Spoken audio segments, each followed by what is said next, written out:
Okay, so we'll get started. The last session we talked about on the webinar was the fade, which is something we usually don't talk much about. And low spin fade is probably the most common shot on the PGA Tour when you get out there. It's probably the most uncommon shot when you get in high school and college. So again, what I mean by that is that it changes players that grow up typically learn how to, as Jack Nicklaus, Ben Hogan, and what was it? Tiger Woods said they had one. There's several things they had in common, but one thing they had in common was they said that every great player came from a duck hook, and there's a lot of truth in that, and there's a lot of truth in the teachers that I've been around. I've been around some really high level teachers um, that coached it a duck hook a ball. I mean, they just start hooking it early, and you're get well, even not necessarily that it was from a junior standpoint. Like I said, like I don't think that there's a difference between, and I've said this on many webinars, and I'll release all the webinars here pretty soon for everybody that's on here, especially new players, where you can see it's probably over 100 hours of videos, or close to that, of webinars. That if you hear me talk about it, that all the great players came from duck hooks. That means came from. They don't end up with duck hooks. And so when you get into the fade, what happens? They go from like this low spin kind of, I shouldn't say duck hook, but it's definitely a draw. It's a push draw, shove draw, whatever it comes from. And then they realize, well, that's just not good enough for the level that they play at, because the fairways get narrower, the rough gets taller, and so forth. So what they end up doing, they make it a little bit less of a draw. Then it gets straight, and it turns into a fade. And that's like, you look at the history of Lee Trevino, Jack Nicklaus, Tiger Woods, Ben Hogan, and you go down the list. Now there's some that can have a controlled draw, and Kenny Perry's of the world. And there's more, and I'm not going to sit here and try to figure them all out. But there are several people that have controlled draws, and one of the things that you need to realize when a player, if you're on here, because I always have to make it somewhat elementary, because I don't know the level of every player. And if you're a very advanced player, you shouldn't think this is elementary. You just have to go with us on this. The ball shouldn't, if you're moving the ball more than 3 yards at that, so if you're moving that ball 3 yards, that's pretty close to the max. 5 is the most I've seen on the tour. Now Bubba Watson will move it more than that. He may move it 15 sometimes, but most of them are going to move it 3 yards. So if you move it left or right, it's going to move 3 yards to the left, and then it's going to feed back in, and so forth. So and then a push draw. So it's not big, because if you get too big of angles, you're going to probably have big misses.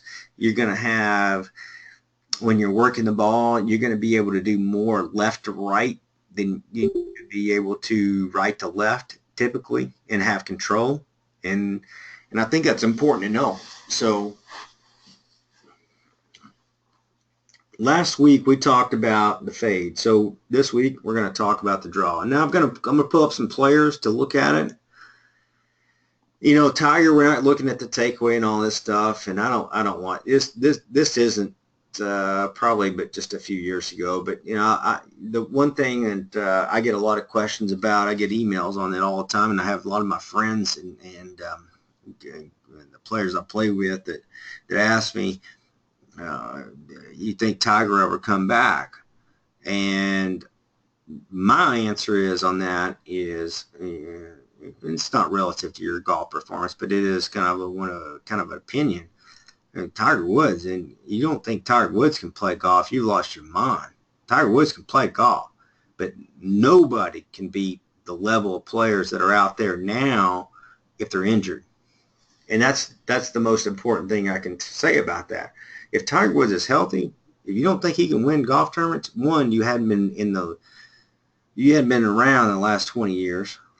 or you have no idea what you're talking about. But I can say this: if he's not healthy and he's injured, it's like a quarterback that plays in the NFL or in soccer it's like somebody has a left knee injury that's trying to run up and down the field in soccer and trying to kick the ball and run and compete. You just can't do it. You can't play against these players. If it's not just back, it could be shoulder, it could be wrist, it could be neck, it could be hip, it could be oblique, it could be SI joint, it could be glute, it could be an ankle. I mean, there's so many things that factor into that. Now, most of the time, it's usually back for a golfer, and it's also usually lead wrist. With that being said, when that man is healthy, if you bet against him, you probably haven't been around much. So that's kind of my answer. If he's healthy, he can win. And he hadn't been healthy. And when he was healthy, the last time he was healthy, I think he won 6 times in 1 year. He's Player of the Year. And that was only like a few years ago. Now we're going to talk about the draw. So again, when you go into the backswing, I mean, everybody's got, they've got their own things. One of the things I like about his backswing, I don't know what year this was, but I believe it was around 14, somewhere in there, 13, 14. It's a whole, one thing I like about this, one of the reasons I pulled up this video is if you look, I'm not saying this is Augusta because I don't know exactly, but boy, it sure looks like it. Like it looks like it's definitely a hole that leans that way, a little right to left. So I know, and he's got his 3 wood out here, so I know that he's trying to hit a draw on this hole. I hadn't talked to him about it, but I'm just saying that that's what I think he's trying to do. But we know for a fact that is that, and I think that is Augusta, but I'm not going to say that it is 100% because I'm not 100% sure. So when he goes back, we're not going to get into all that stuff. When we get down, one thing I do want to go back when he's going back, always pay attention. Don't catch the club here. Look at how much rotation's here, and I think that's really important. You have to catch that rotation into that right hip. I just really think that's important, whether you're hitting a cut, a draw, straight ball, whatever it may be. Don't discount all that, because a lot of people teach that restriction in the hips, and it just makes it a tougher game. So we're going to get to the top, and we're going to go from transition now. From transition, classic Tiger, he sinks into his, just like all great players. What's amazing about this swing is he's really sitting, but he's not down cocking the club. He's really just letting it sit. It's very good. Again, if you go to our 4 essentials, you would see all 4. I'm not going to go into all 4, but you definitely see that's the seam of the shirt. We're going to go into the second part of the plane. It's going to be a little bit deep, and there's a reason for that because he's hitting a little bit of a draw. So we take the side of the shaft. Well, it's not the straightest line, but just bear with me. And when you get down the baseline, which tells really the whole story, doesn't tell the whole story. It kind of tells you what's going to probably happen. And staying on the baseline. And if you look here, we're going to clear this page, clear this stuff. That the club head is pretty drastic behind the hands. I mean, it's about what we talk about, 15, 20 degrees, and it's not on the baseline there. It's probably just another frame or two from being on there. But that's where you're going to see most players have the club head out in this area. And there's teachers now that I'm seeing that are saying that you should cast the club head over the hands. Well, good luck. I mean, everybody does that anyway. So if your club head is not behind, I mean, if you're trying to get the club head outside the hands from here, I mean, you're just being probably who you already are, or you're being somebody that's probably already shooting in the hundreds. So there's no need to that. You need, and I saw a video today, and I'm going to name the instructor, is talking about you should try to get the hands inside and the club head outside, and that means that the hand should stay back here by the hip and the club head should be trying to release. Well, the club head's going to release. First of all, you shouldn't try to do that. All right, and the expert, you better not be trying to do that, because everybody already does it anyway. They're already, so when most players' hands are in this position or in the area of that, if you call that a position, don't want to call it a position, it's fine. Their club head is not behind their right arm here. It's on top of their left arm already. So that means that their club head's back here, and it's usually casted already down. So it's already released outside.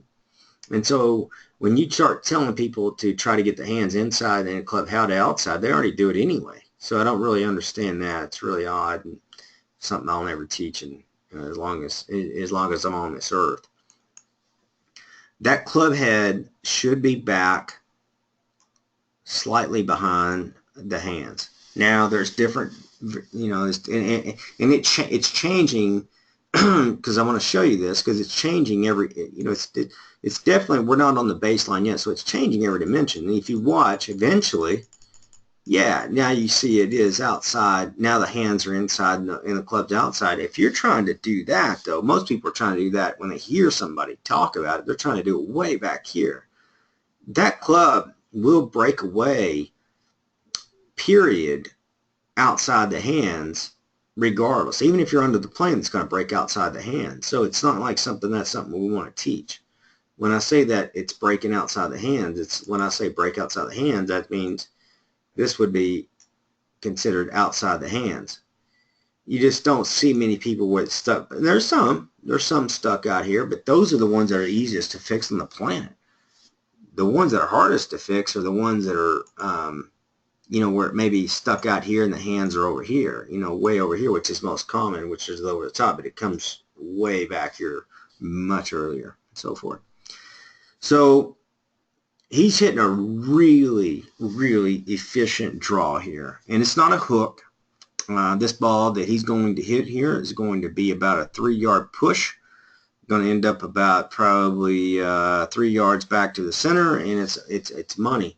If you looked at this, it'd be hard to tell really what he's hitting. So we're going to back up a little bit more. We're going to go over this again one more time. We're going to pull up a couple other players. But if you watch, again, transition, like, and that club could be, and when I do this, I want everybody to bear with me. The club head could be over here. It could be over here. It could be back here. It could be over here. It could be, there's so many places that club could be. It happens when we look at it like this, when we see Tiger Woods, we think, as teachers, it's easy to say, well, there's the model swing. You have to swing like that. Well, guess what? Reality, my clients and my teachers that are teaching in our locations, they're not dealing with this type of, you kidding me? I mean, they're not dealing with this type of player. They're not dealing with this type of athlete. You're not going to have the club putting it where you want to put it, and he doesn't even put it where he wants to put it half the time. But one thing he can always do, if he's healthy, that makes a big difference. It makes a big difference with everybody. And we're going to go into more about health. It's not just about, when I say health, it's not just about injury, it's about function, because we'll get into that here in a little bit. So when he comes down, there's several things that you look for somebody who's playing a draw. They kind of trap the arms. When I say they trap the arms, they'll keep them a little bit behind center, and we're going to look at that a little bit. So we got the center right here, and they're going to have that angle right there. All right, now that's important. So mark that and you better be studying your videos, because it's how this works. If those hands move out, like we talked about last week, if those hands are over here in front of his left wrist, now his shaft would still stay the same, but then that would give him a different angle in the ball. Where they are at right now, we've got this, okay? There's a difference. So the hand position halfway down, to me, determines a lot of what the player's really going to be able to do. The center is here. He's behind center. but he has the angle that we talked about last week. Beautiful angle. If we pulled up last week what we talked about, the hands might be, I'm going to pull them over here, and then the angle would be the same. Okay? They would be the same, the shaft angle. So this angle would look the same, but the hand position would be different. Now, we'll keep going here. Let's say we have the hand position in this area. Most people will have the shaft position in a vertical. So it'd be like if his hands were here like they are here, like we have this angle. Well, that's a bad angle, sorry. But then it'd be like if we had it steep. See, steep is steep. That's what I was trying to say last week. Steep, steep. You could have hand position. Oh, you could have the hand in all these three spots, and that's steep because the shaft is what we call stepped up, or it's on top. All right. Now we're going to erase that, and you could have the shaft flat. Okay, this is flat, but you could have hand position. I could have my hand position here and have the shaft flat. You could. It just depends on what you're doing.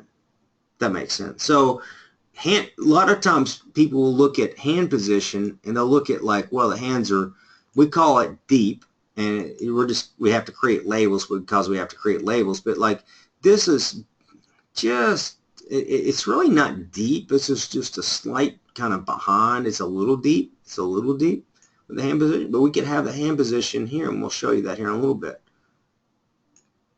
All right, but you could have the hand position. He could have his hands here and have the shaft vertical. That would not be real good.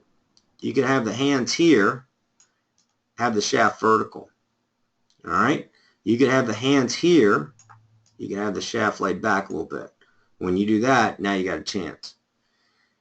Now you can have the hands neutral, which is what some people do, and they'll have the shaft somewhat vertical, not vertical. Vertical is a no-go.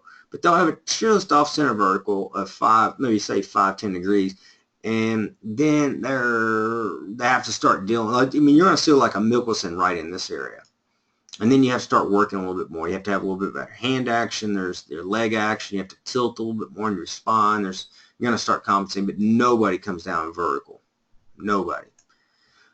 And that's important to know, because if you see your video and you're vertical and you're standing that shaft straight down, halfway down, you better find a new way to go, because it ain't going to work for you.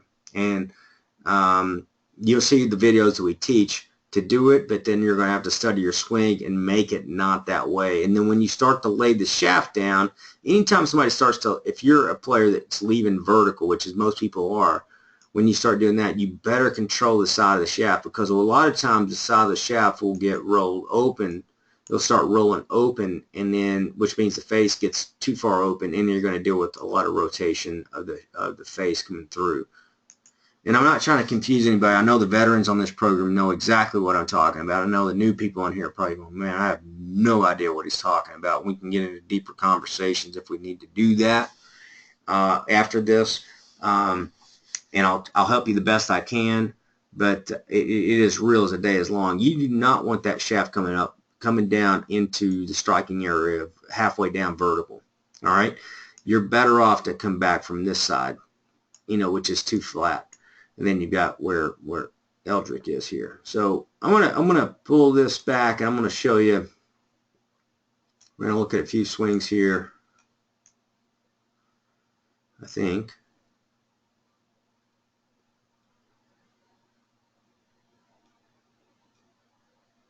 I have a lot of new swings on here, so just bear with me.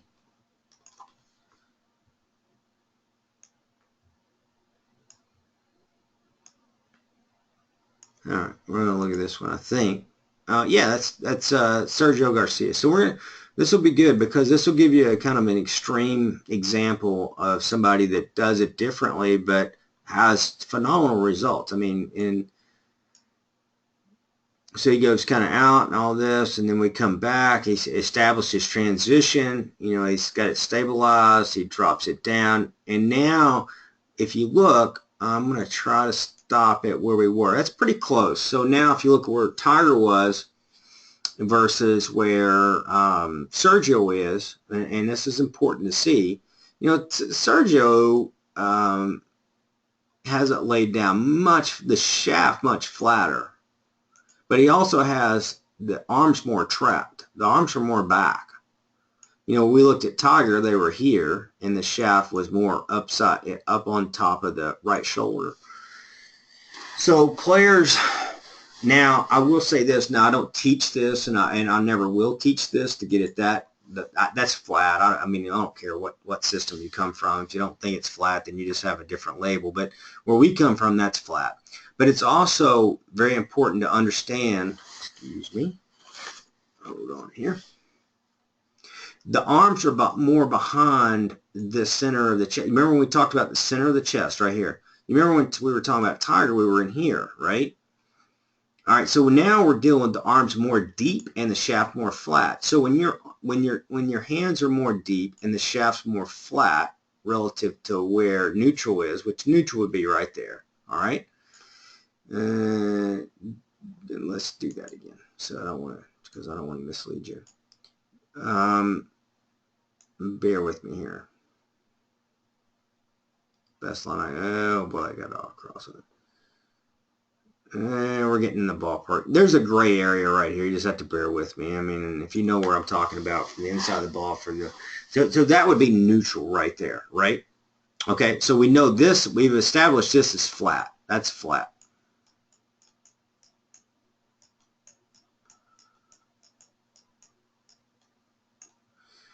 This is neutral, and then if we got here, the shaft, it was on top, that would be steep. It's always yin and yang. Just remember that, so that I know the new players aren't here going, what's yin and yang? I understand.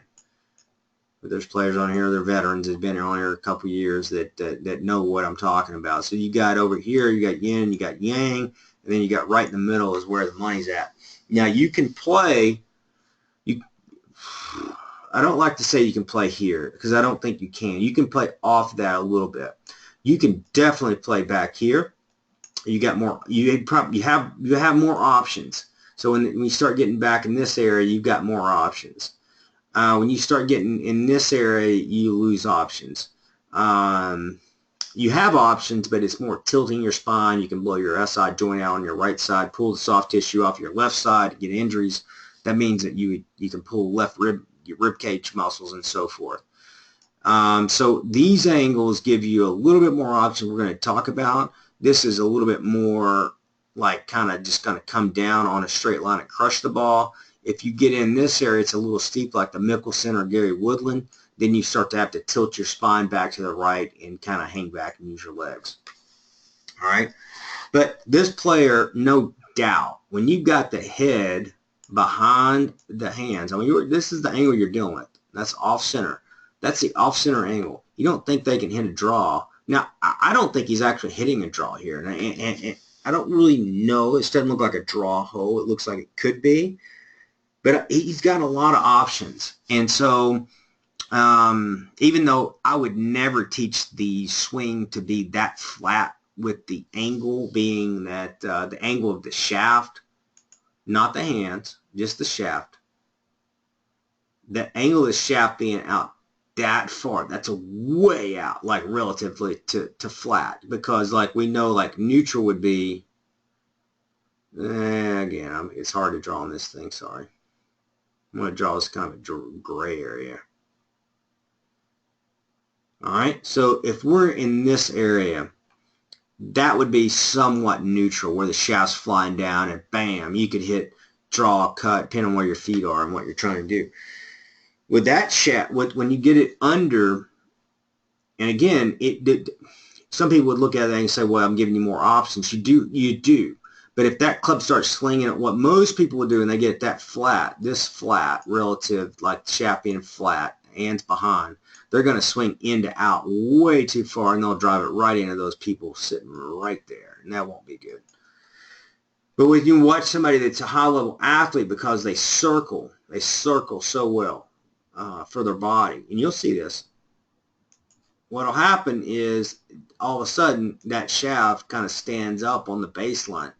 When I say stands up, let me try to catch it. It's not going to catch it.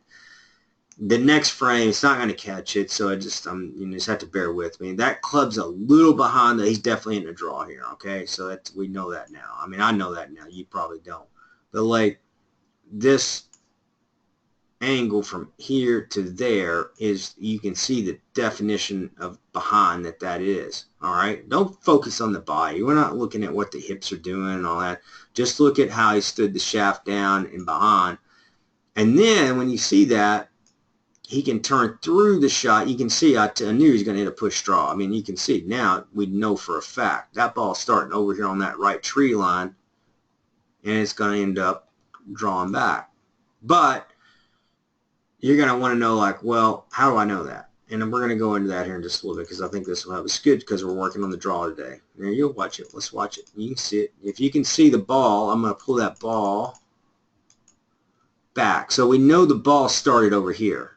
So if you can picture that, the ball started, bear with me, in here somewhere. And now, here's the ball. It's already started to draw. Okay, so we started on initial start line somewhere in here, and we're working already over here. Now, how'd that happen? All right, this is going to be good because of what we did last week. Because he has options. Because when he lays the shaft down like this, don't be fooled.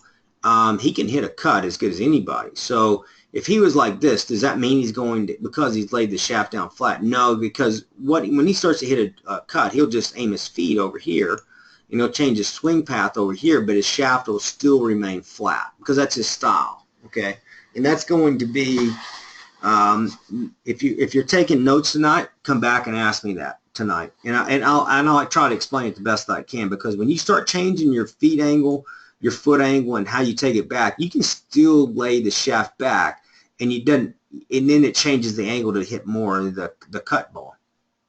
Okay, and it needs to be, there's probably, I probably don't have any player on here that lays the shaft that flat, and the reason why, it takes wrist mobility.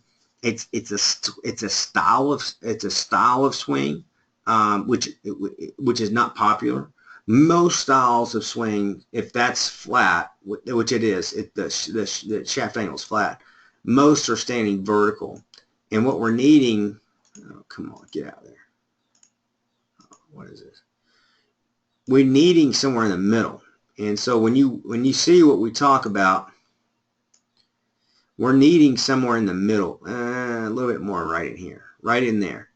The vertical angle doesn't work. You're better to be flat, not in backswing. This is not backswing, and it gets confused because when you see that, people think, well, I'll just take it back flat and hit it. You're not going to take it back flat and do that. You'll probably take it back flat and stand it up.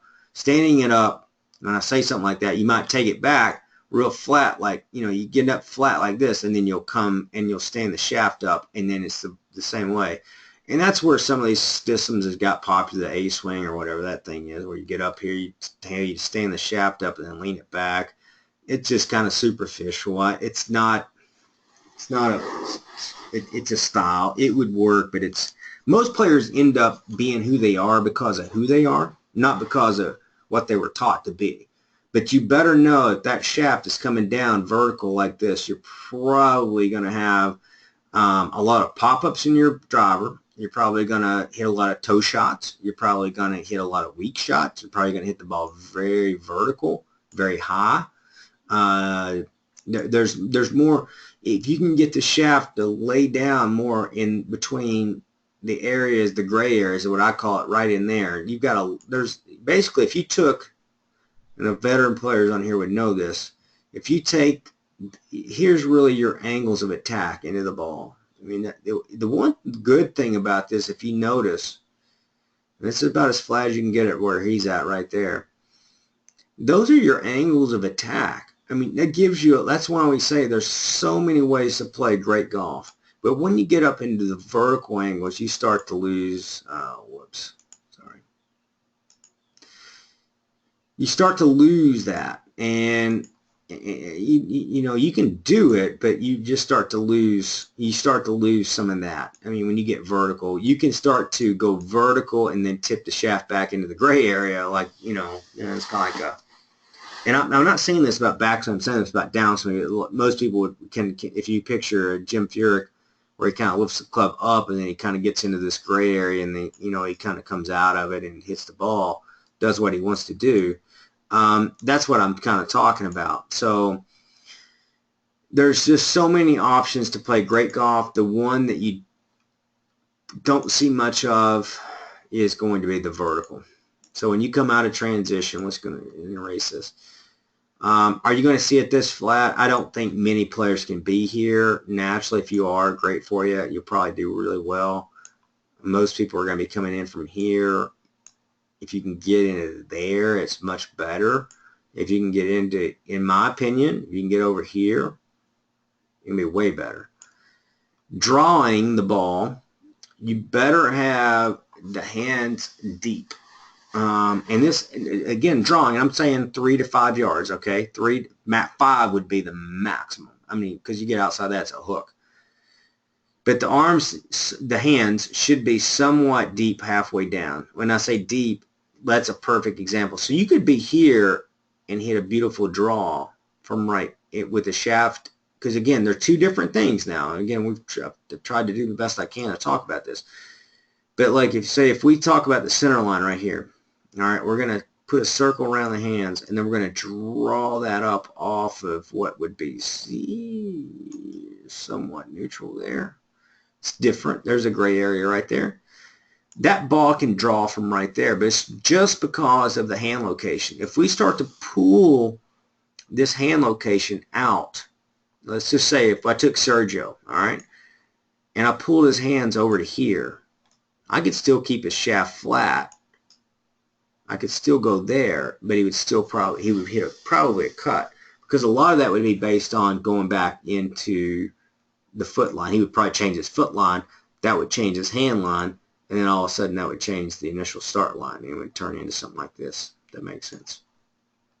So I know it's tricky, but you have to understand the hands versus the shaft. Most people just look at the shaft. They think, oh, it's flat. Well, what's it flat relative to? I mean, what if his hand, it's not real flat. I'll let you work with it here. Oh, come on. All right. So let's just say that's somewhat flat. All right. But if we erase all that, the hands are deep. Hands deep. You need hands deep to hit a draw. You can hit hands in front and hit a draw, but man, you better have a lot of patience. It's probably the best word I can use. You can have a lot of timing, but you're going to have timing regardless. But I'm just saying you better have a lot of patience. You can have the hands out here. And I'll try to show you somebody that does that. But like, you can have the hands a little bit more in front here, but has the shaft a little bit more, well, like Tiger was doing, but like even more out even in here, like almost like a hand fade swing. But if you have the shaft dialed back like a Carl Peterson, let me see if I can pull up Carl. Because if you understand this, what you'll realize is you've got to study yourself. I mean, to me, to becoming a great player is such a, when we're in a self-disciplined sport, we're very much like martial arts. Yeah, we need competition to sharpen our iron, but at the end of the day, we've got to go sharpen. We got to make ourselves iron first. And so that's why I'm saying, and so many people rely on other people to make you great, and they usually get let down, and then they start blaming other people and all that. And really all this is about is just to show you that it's not about that. You just got to take responsibility of your own game. So I'm going to see if I can find Carl here. I don't know if I've got him on here. If I don't, I had him on here last week, but I don't think I have him on this particular one. We'll find you one though.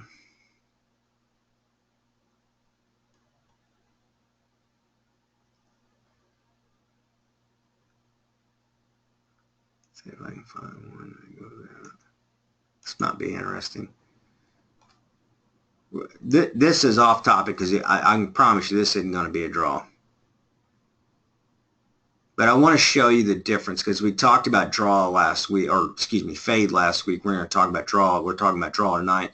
But so if you weren't on here last week, this would be very important.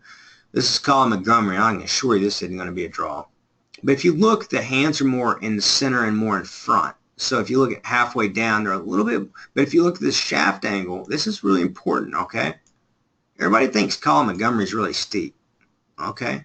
Yeah, all right. So if you think here's steep, and it's a fact. I mean, we could take a 5-year-old and they could tell you that. Let's just dial that. That's where Sergio was. And we're not talking about hand position yet. In Colin Montgomery is still one of the greatest ball strikers on the tour now. Not PGA, but I'm talking about champions. But when you dialed him back down to the PGA, he was one of the greatest ball strikers on the tour. He was a hands in front with the shaft angled correctly. And that's very important to understand. So we're going to go the hands first. So we're halfway down. When we looked at Sergio was back here. A little flatter than that. Not much. Everybody thought that Colin Montgomery was always steep because his divot's always pointing left. But he was never steep, okay? And we're going to dial that down a little bit. We're going to look at it. The club's behind. Now it's tipping over and it's coming across. And I guarantee that ball went left and had a little bit of fade, and I can't guarantee it was in the fairway, but it probably was.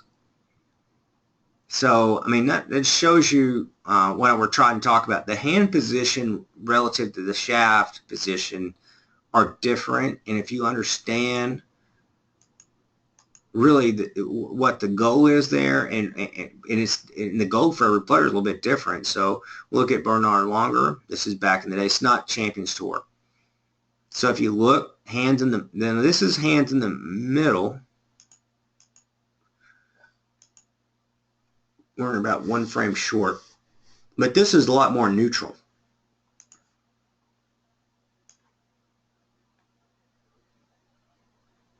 There you go. Hands in the middle. If the hands were in front, you could still have the same plane. The shaft plane wouldn't matter. The hand position wouldn't matter. Now you can have hands deep. Now this can get confusing, but in general, these are the types of things. Now you can have hands deep and have the shaft a little steep, not vertical, not this way. You can have the hands over here and the shaft a little bit behind, not as laid down as that, and hit some beautiful draws. And so we'll look at some of that.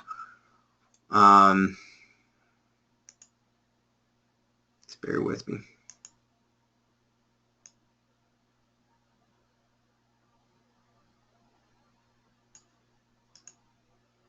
This will be a good one. I've never seen this video before, so just bear with me.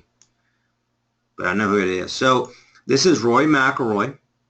All right, so we're out of transition. He's got more thoracic mobility, and I can go on that all night. But so this is about as close as I can get to halfway down, okay? So it's getting a little bit more like Sergio if you look at this. You know, the hands, if we take the center, is right here. He's behind center. But it's a little bit steeper shaft than Sergio had. It's not as flat, right? So you can still hit the draw. You can see the flag right here. Boom, there's the flag. And what'll happen is that'll just unwind, and then, ooh, you got it. Yeah, that's going to be a good shot. Ooh, what a shot. Wow. Yeah, you could tell that was just a money swing right there. I mean, there's a little bit advanced through the bottom. That's what I was talking about. But you can be in here and still not maybe hit the best shots of all time, because there's people that do it. But if you're in this area, I shouldn't say position, but momentum, if you're in this motion and you're doing this consistently, you will hit. You are going to hit some great shots. I'm not talking about the legs tonight, the hip depth and all this stuff. Every single video I make is about that. But what I am talking about tonight is hand position relative to shaft, because most people will say, well, the hand position's in the center, so therefore the shaft has to be good. I'm telling you, and that to the head relationship, you can have your hand position right here in the center of your body, halfway down, and the head could be right there. So you could have that angle, and a lot of people do. And a lot of people have that, and they'll have that, and they'll have this. And the closer you get over to here, the better you get. and that's what's important. Now, when you start to lay the shaft down, you better know where you better not be rolling it open, because that's a whole different ballgame. We talk quite a bit about that, the angle of the side of the shaft. But it's very important to understand that the hands can be here, here, and here. And I don't know if I have my friend Gary Woodland on this, and I don't think I do, but I will show one, because Gary will have the hands coming like right through here, but he might have the shaft a little bit more. Like he's actually, what's cool about Gary is he might have a little more vertical, more like most people do. But because of the way he angles the side of the shaft, he can play it at a level that's just freakish, right? I mean, it's just insane. Now, is it easy for him to hit a draw? No. Is it easy for him to hit it straight and hit a little fade? You bet. So with that being said, I hope this helps you understand what we're trying to talk about. You, at the end of the day, and the great thing about the webinar program that I love so much is that I get emails every single week about play, and they send me swings. We're sending fast swings and what they're shooting and all this stuff, and it's really cool because of the fact that to see where they're playing. I mean, it's so cool to see like that everybody's playing at this high level and that they're improving so fast, and that's what's the most important thing to me, and the results, the scores. And I can't thank you enough for everybody that's sending in results. The one downside of this is I don't think this session is recorded. I've only done that one other time. That was last Christmas, so I guess we're getting close to Christmas. So I'll record. No, we are recording. Amazing. I thought I didn't record this. But the bottom line was I really appreciate everybody sending me. You don't have to tell me you're playing great golf.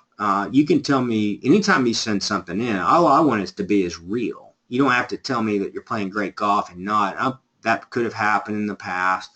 I just want you to tell me what's real. And you can shoot me emails. You can shoot me video emails. Anytime you have questions about your swing or your putting and all that, or it could be fitness, I can't express enough that you video it, because you could be talking, we've done this so long now, you could be talking about, that you think your swing's doing X and it may be Y or Z or whatever that is. There's just, what I mean by that is the community, or you could be saying that it's left and I'm thinking it's right, or I'll say right and you think left. But with video, it is real. And so when you send it to me, like, to analyze, I can judge that and start to say, this is what's going on, this is what you need to do, and this is what is real, and this is the labels we call it, because everybody has to use labels. I don't care what system or style. There's things where I won't even get into it. But I heard one time somebody say Matt Kuchar's swing, one of his swing coaches was saying that they's not got a flat swing. Well, Matt Kuchar's got the flattest swing on the tour. Just depends on who you ask, but he does. From the depends on, but label wise, it may not be. Depends on where you come from. So we got to be on the same page, and that's very, very, very important. But what I'm not looking for is somebody to give me the right answers and trying to convince themselves they're playing good just because of the program. But I have one thing I'm very excited about is how many players that are shooting numbers and posting them and letting me know, and it's amazing, the results in this webinar program. I'm ecstatic about, and it's not just numbers. When I see swings, see radical swing change. There's only a few players that hadn't really changed their swing, and there's players been there a couple of years that hadn't changed their swing at all in it. I don't know why. I can't explain that. That's up to them.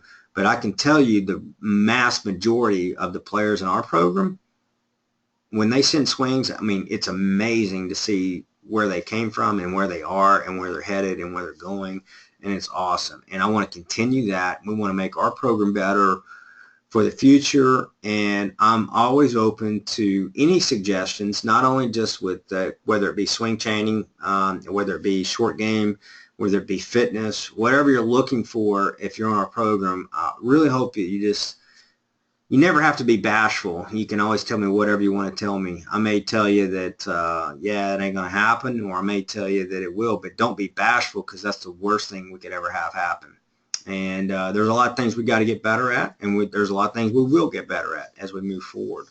But one thing I'm really happy with is just the overall performance, and seeing that all the scores that are being shot, that players that were in the 90s going into the 70s, swings that you can see like, whoa, I mean, just don't even look remotely close to the same. And if your swing ain't changing, you ain't changing enough with it. Yeah, that's one thing about it. If you're in this program, all I can tell you, and you're looking at your swing, you go, well, it still looks like it looked like last week. It's called it's not that you're not studying enough. It's just not enough exaggeration. You have to exaggerate more. I can't emphasize that enough, that you have to spend, if you're trying to train, some people can try to train and then it just changes like radically, like whatever they're trying to do. And then some people train and they think they're putting all this dry swing training in. Next thing you know, it looks exactly the same it did 5 years ago, 3-4 years ago, whatever. That's not good. If you see that, one, you need to contact me personally. And then the next thing is it's exaggeration. It's the amount of exaggeration. We have to move that to another extreme, because it's we're so different, whether it be life or golf or whatever. We're all so different, and what you may think is enough may not be near enough, and that could be the one thing restricting you. But one thing I will say, and with all the scores that I've seen being shot and the results I've been seeing, we're at a very high rate, in the upper 90% of satisfaction and results, but we got a lot more to go. I want to make it, it's impossible to make it 100%, I guess, but that's my goal. So with that being said, I'm going to open it up now for Q&A. I know we did the fade last week. There's probably questions on that. And then we have the draw this week. There's questions on that. And we have a lot more cool things coming up in next week. We'll have a video. We'll have, like I told you, I think some of the new players don't understand, but we do it usually bi-weekly. We will have a video next Tuesday. And then I think I'm traveling, but we'll try to do every week in December as kind of our Christmas present. And I'll release all the videos and all the webinars in the past 2 years to everybody that's in our program currently. And I hope that makes everybody happy. There's a lot of information. There's a lot of good stuff and so forth. But we'll go ahead and open up the Q&A.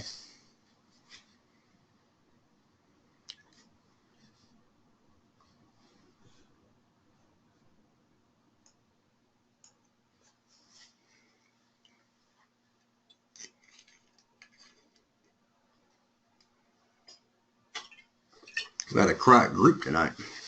I either did my job or didn't do it. One of the two. If you have a question, fire away. Hey, Matt, it's Greg. Can you hear me? Yo, what's up, Greg? Hey, glad I could make it. I've been totally busy, but hey, I just had an observation. I don't know if this is right, wrong, or something we shouldn't even talk about. You bet. And I sent a little text in the chat.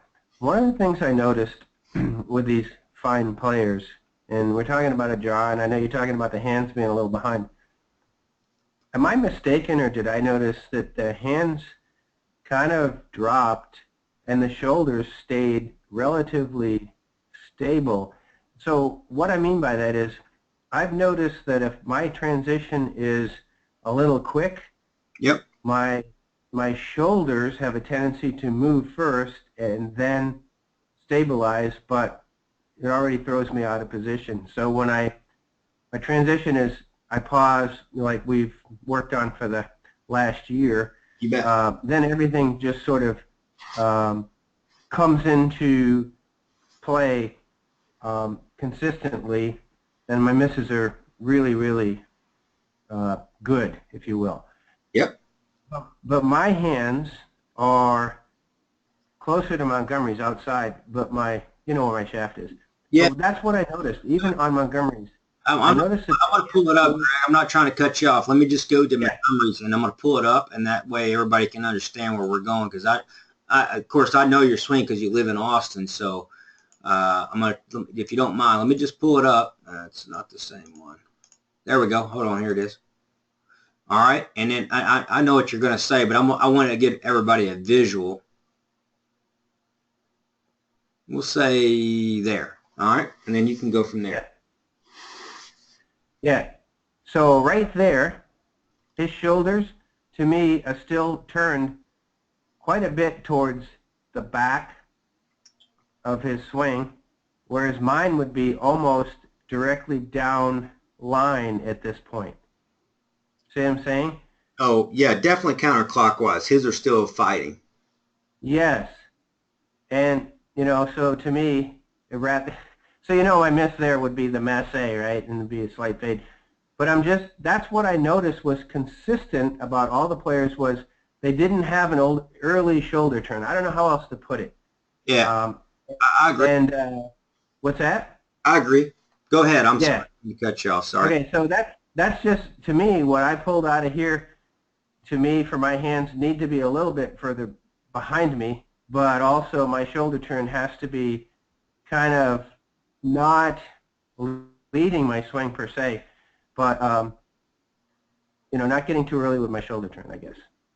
All right, so that's a good one. I think it's good, and I'll try to do my best. I'll look in my account tonight too. I've got all these swings. The problem is I have all these swings that I label in my YouTube account, and then what happens is we end up making so many videos that they get lost. Like it's so hard to find them. So I'll try to find, and my goal is with that, I'm probably gonna have to create a separate YouTube account, because what happens, I want to have a section where I can show over the top, underplane. I know some people don't like hearing the word over the top, but that's just what it is, like flat or steep or whatever.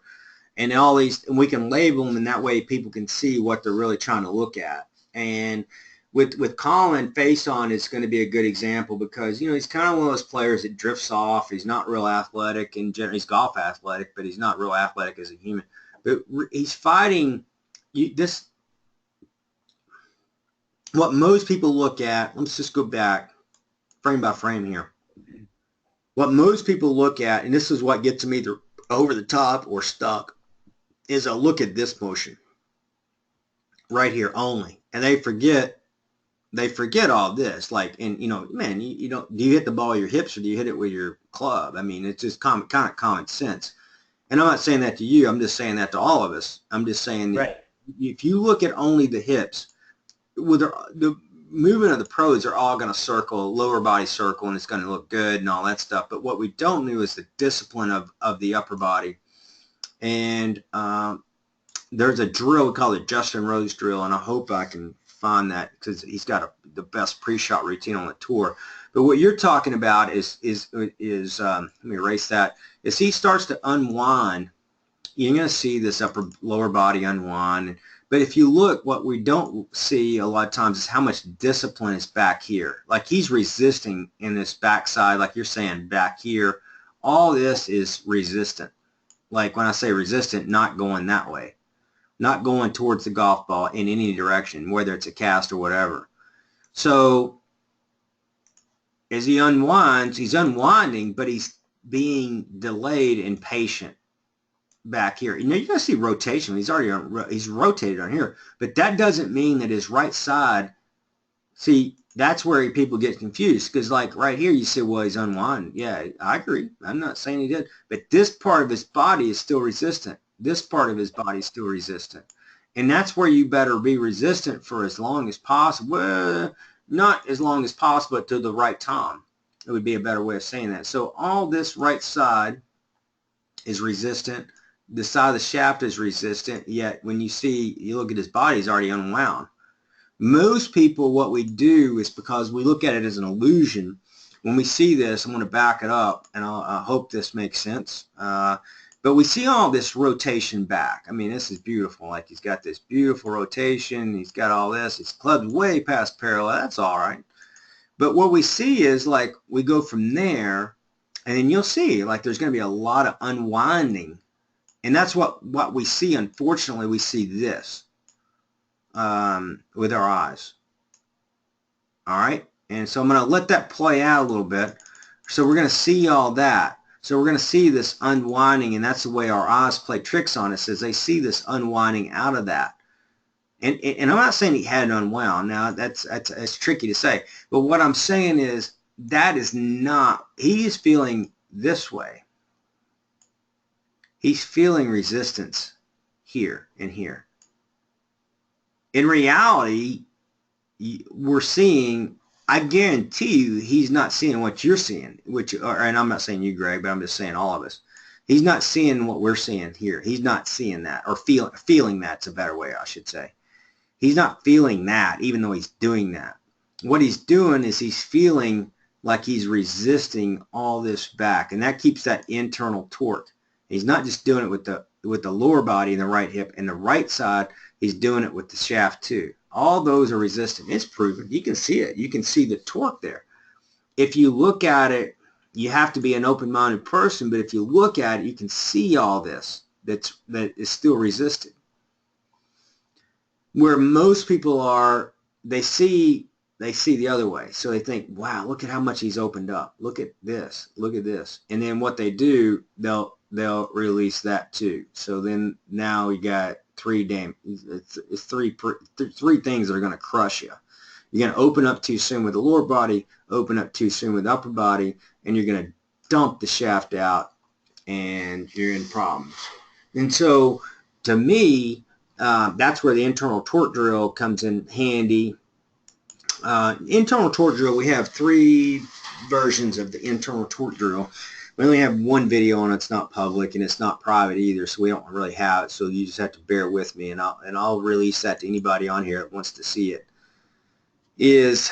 And the reason why I say that is because if you didn't make the webinar tonight, then you won't hear about it. But if you did and you want to know about it, you want that video, I'll send you the lower body internal torque drill. We don't have the upper body internal torque drill yet. I can make that in the next week, and then we can start to go from there. But there's 3 portions. When somebody comes to a golf school here in Austin, there's going to be a few things that every single player does, and the ones that are on here that have been here would say, yep, I've done that. You're going to have the lower body internal torque drill, you're going to have upper body internal torque drill, you're going to have shaft internal torque drill, and you're going to do left, right, middle. You're going to do those 4 things, and it doesn't matter what level player you are. And when you leave, you'll probably be a little bit ecstatic about how you're playing, because those 4 things. Now, lower body internal torque drill is probably the most important if I only had one. But then it gets debatable, because then there's players that lose it in the upper and the lower, or in the shaft. And so I'll try to do my best with that to explain this, all right, to everybody that's on here. And as long as I hope nobody's on restriction. If you are, I will email this to you and so forth. When I say that, when you get up in transition like this, it all starts, the torque starts, all torque starts really kind of like right at the end, like probably for Colin, right in there. And so when I say that, when you lose torque, it's spinning. So if somebody was to spin, you would be spinning would be, and because I'm drawing a line, it's not going to do it justice. But like it'd be spinning, casting the club head. You know, the same thing with the wrist. We'll just leave it there. And those are snapping motions. So they would be snapping. If you can picture those, because they are moving that way. But what most people are trying to do are just trying to open those hips, open this up, and try to get as open as possible through impact. And I'm going to open this up. So I'm going to get like, so because what they see is visual. So they see like, even like every player on the tour, they see like, man, like, I mean, I get it every week. Like, look how open they are. And look how this and blah, blah, blah, blah, blah, and all that. And they see that, but what they don't realize is what the tour player is trying to do is totally opposite of that. And that's why we call it internal torque drill. This would be what we call external speed. And so when I mean that, it's like you see this, and then you see this, that those hips are, and that club's going, and this is going to be whipping through here. And they're seeing all this. We're seeing the outside, the external rotators, right?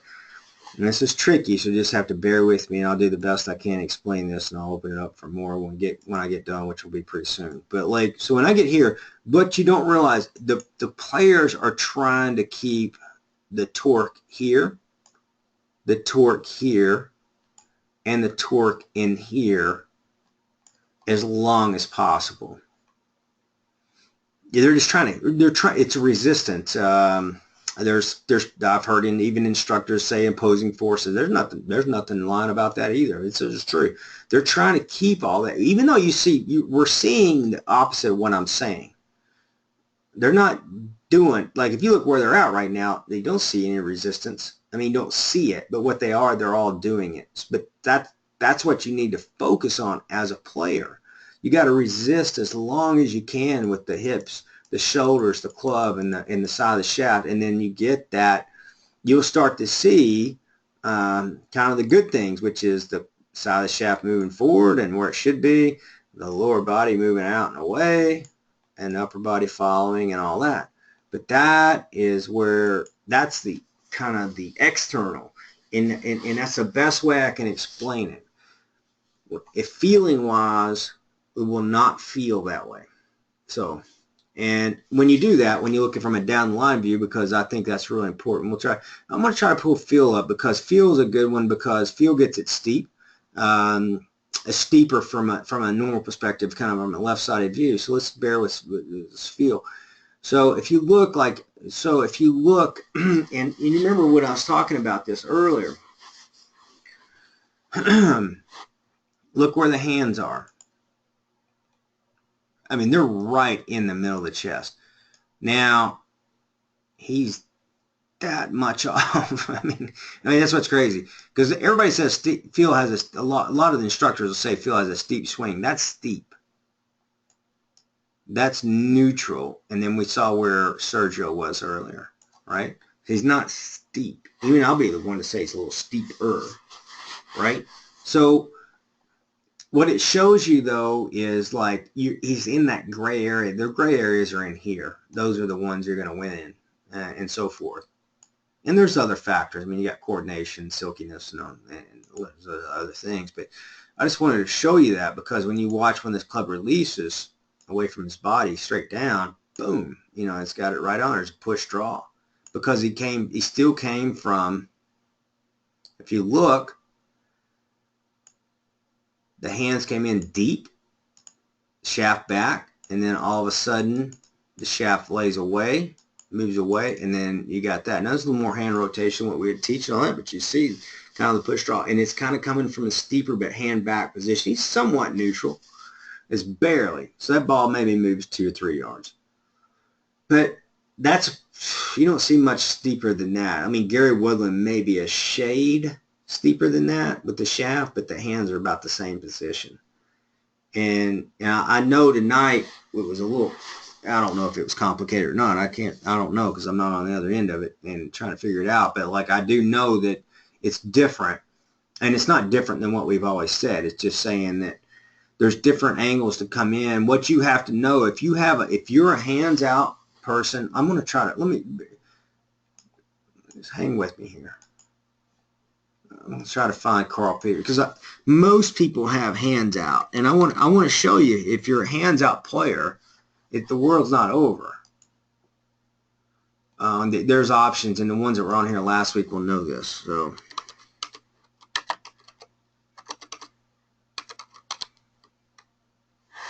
yeah. So,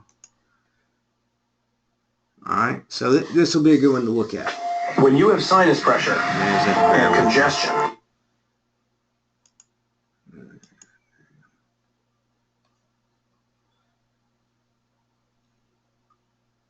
Okay. So this will help, I think, help you understand. I think this is the Heritage, South Carolina. I'm not sure. This is South Carolina, I think.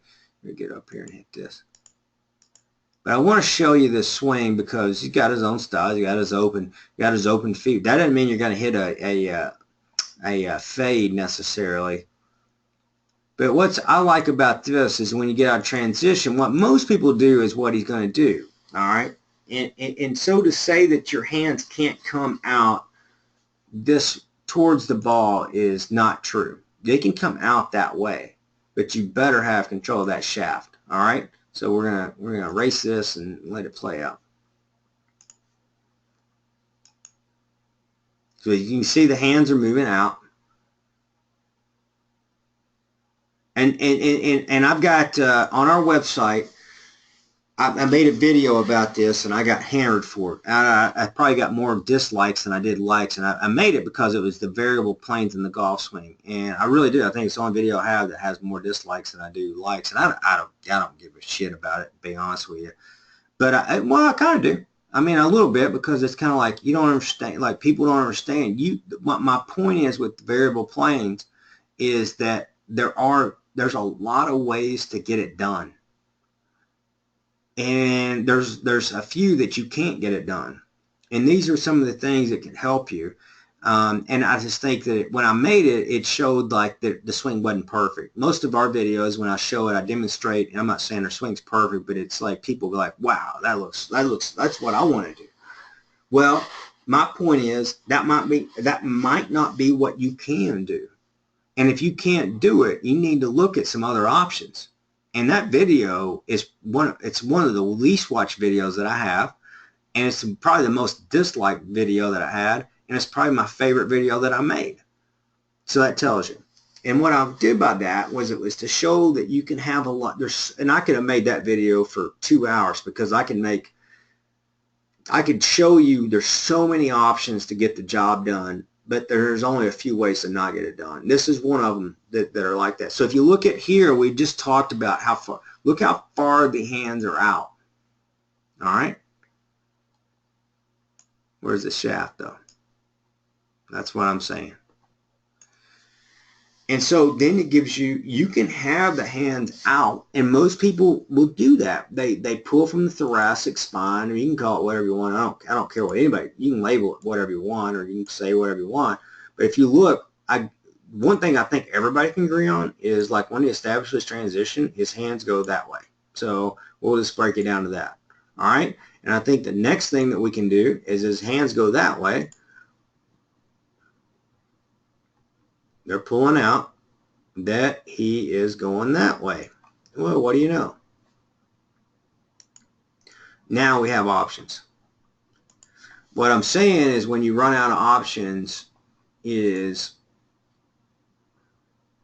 hold on here.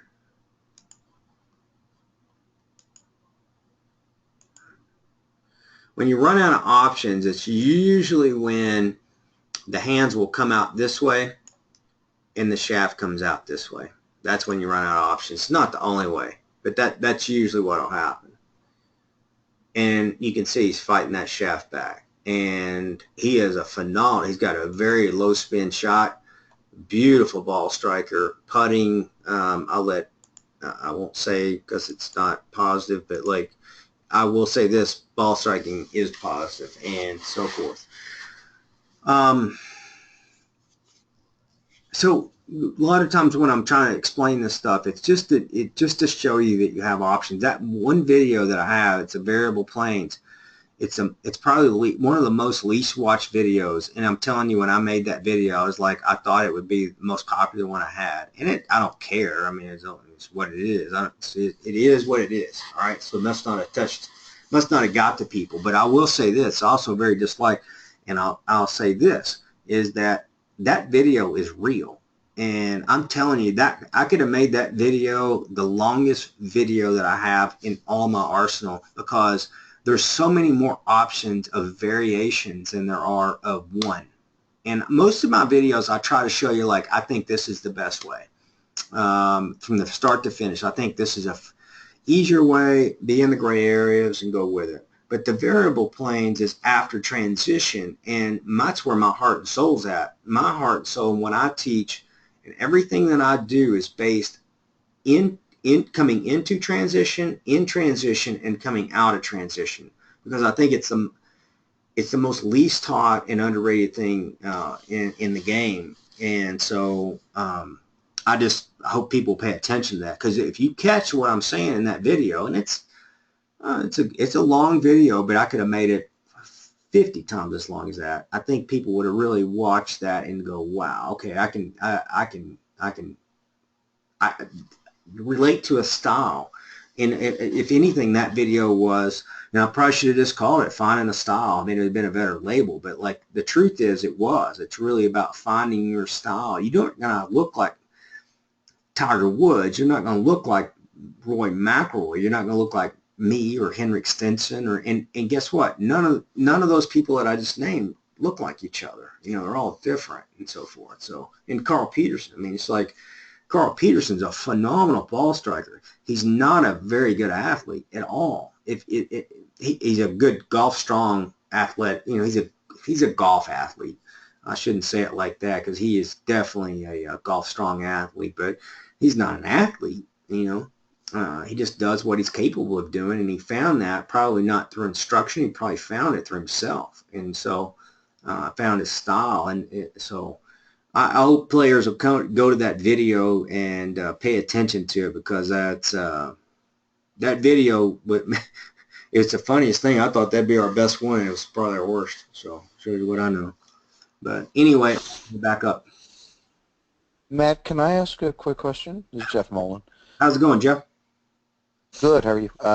Fantastic. What I'm trying to get a thought. So when you're laying the shaft off in the back to get that to flatten it out, where is your shaft rotation, for lack of a better word, coming from? Is it more in the wrists and your forearms rotating and your shoulders moving? Like, what should the thought process be to get it flattened out? Well, the only thing that can change the shaft, the truth is from the forearm, because that's where your radial and ulnar bones are, and that's what turns the actual arm right between. That's where the bone is, and that's the two muscles that turn that arm. And so from there to the wrist. Now the wrist is also can rotate almost in 180 degrees on both if you have full mobility.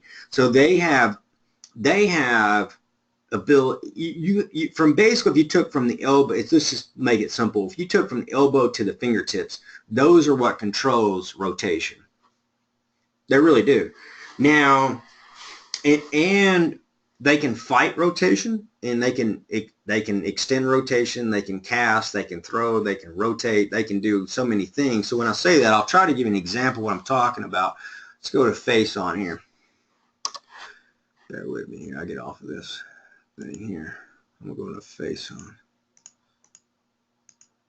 You don't get a lot. The bad thing about in golf, I don't know who this is, but it won't matter. We'll look at her and see what she's got going on. Yeah, that's not going to be good enough for what we're doing. Just hang with me. Try to get I need a face on.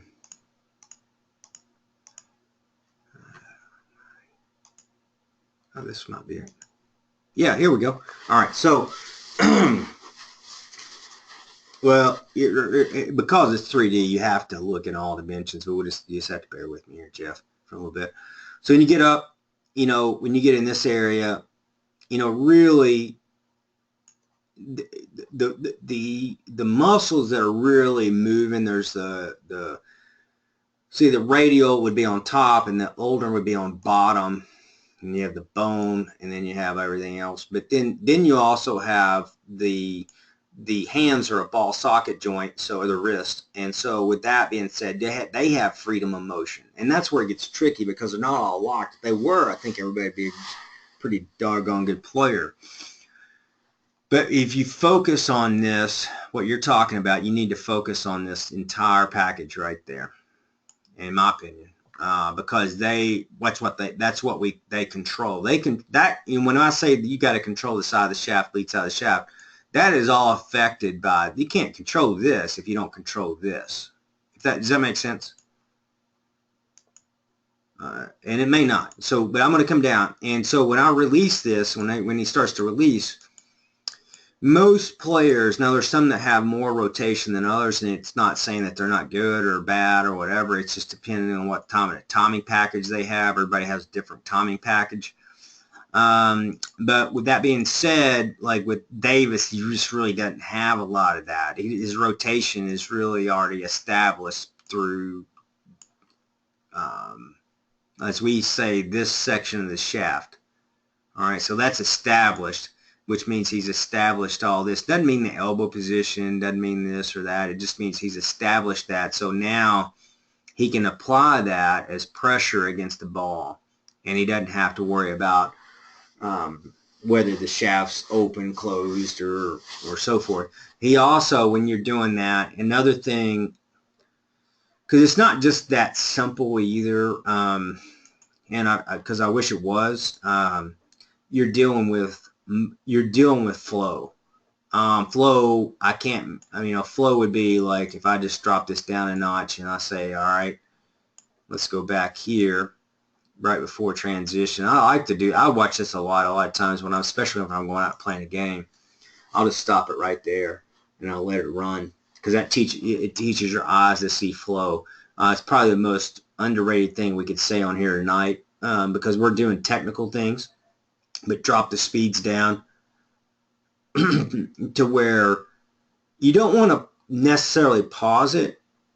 You want to kind of let it go, because, whoops, excuse me. Come on. You kind of get it right pre-transition through and let it go, because what happens is once you get your wrist and forearms established to what you're trying to do, and I think we talk a lot about that, but the flow, man, flow is a tricky thing. It's all tricky because you're dealing with art and everything. You're dealing with a lot of people. There's a lot of people listening to this stuff. And so what I will say is that what increases flow, like what I've seen at 100%, is the kettlebells. And so even though we're talking about the elbows to the wrist and so forth and what that has to do with the shaft and everything, because those are technical things that I think most people understand and so forth, and they'll be working on it all week. But they won't have the flow behind it. And you might have the technical aspects of what you're trying to develop, but there's no flow or chi to it. And so, and that, I can't tell you how important that is. There has to be there has to be a flow and chi, and then there has to be a connection to that coordination.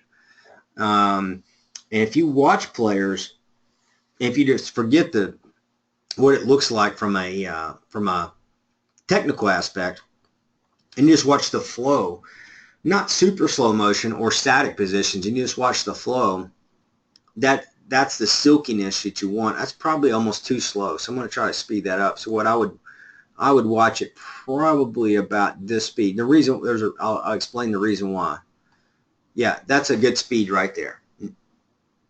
All right, so that's actually almost perfect. So I think this will help everybody.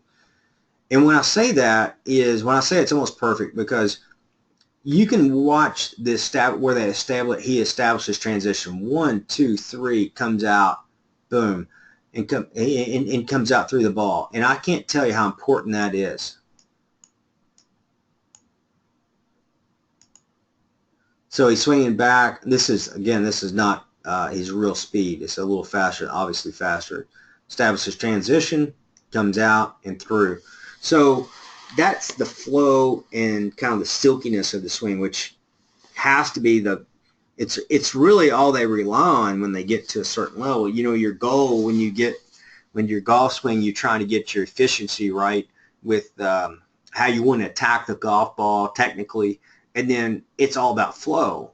If you only go on flow, but you're not technically attacking the golf ball right, you're going to have issues. So they kind of work this yin and yang. There's a push and pull and a magnet that will play a game when it's all right, when your technical aspects are right, and then you have that silkiness in your swing or coordination, we can call it whatever you want, it's just a label, then you'll play your best golf, and it doesn't matter who it is. So I hope that somewhat answers the question. It may not got to everything there, Jeff, but the one thing, does that make sense? A little bit, I guess. It might be. It's more than likely me just not being clear, and because I don't have the technical terms to really speak the same language. Everything stuff is what I'm seeing. Like when these guys are doing their backswing, and it's like the club head is at all points in time in the backswing contained within the triangle, I guess, of their two arms. It doesn't get laid off so it's sitting outside of that. It's almost like they're shifting their body so it's always within that triangle.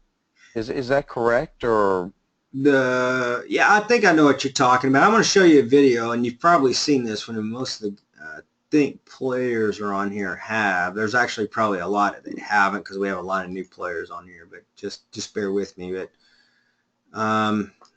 this was a video that I made at my house. It was showing, I'm not going to show the whole video, but it, for a lot of reasons because of that. But this shows, like, that's the vertical wrist cock. I don't have the video, and that's incorrect. All of it is incorrect. And it shows you how to do it correct, like how the wrists are in the golf swing are supposed to work. And I'll try to get it. If you haven't seen this video, that's just showing all the options, incorrect versus correct. That's incorrect. Thought I had more down the line. yeah, this is exactly what I'm talking about. Yeah. That video really covers it. Now I'm trying to find, messing around here. Let's see. Obviously I'm just pilling there, but like that's incorrect. I can promise you.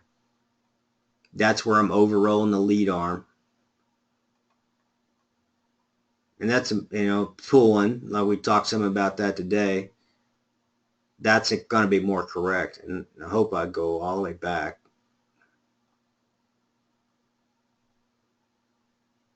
Yep, there we go. Should have stayed more down the line there.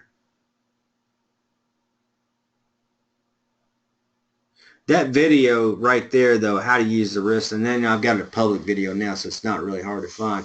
But the biggest thing about that video was about how to not. That's it right there. That's what it should be. And so what it does is it shows forearm rotation, it shows wrist cocking, and there's a big difference. Like the difference between vertical wrist cock and the difference between angular wrist bend, I should say. And those two are radically different. And there's a lot of things in between that.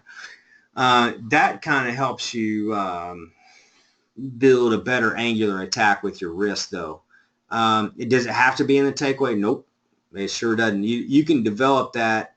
You can kind of go from vertical wrist cock to an angular wrist bend in the downswing and be phenomenal. A lot of players like Byron Nelson's the first one that comes to mind that did that, but and even kind of like what he does here. Like I think this is a good way to explain it because the other video is going to take forever. But like if you look, like he kind of goes from he doesn't have vertical wrist cock. Actually, he does exactly what we're talking about, wrist bend right here, which controls his wrist at the top, which is great. But he has kind of a vertical shaft, but then his shaft will start to change.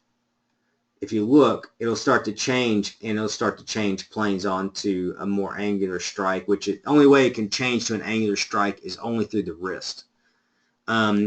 There's nothing that can make it change. Like somebody says, oh, what's how you turn your hips or your shoulders. No, it's not. The thing that directly affects your shaft the most in the golf swing is your arms to wrist, and they are both different. And so I think that was a good question, and I hope I got it. This is another one with Carl Peterson. This may even be better. If you watch him, this is a driver. You kind of go vertical with the wrist. Now, that's not wrist cock. That's the big difference. That's what because vertical wrist cock, the club would be a lot more down cocked and break his wrist down. But if you watch what happens with his shaft after this, pulls the hands way out. Look at that. But then what? Look, that was even a much better video of what we were doing earlier. So let's back that up. So he kind of goes up.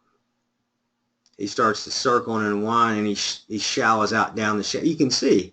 I mean, look how far the hand's out. This is not the center of the swing, so it would be more back here. But look at how far the shaft is back. I mean, that's amazing. You get so many options. It's one of the reasons why he's a great ball striker. It's a phenomenal move right there.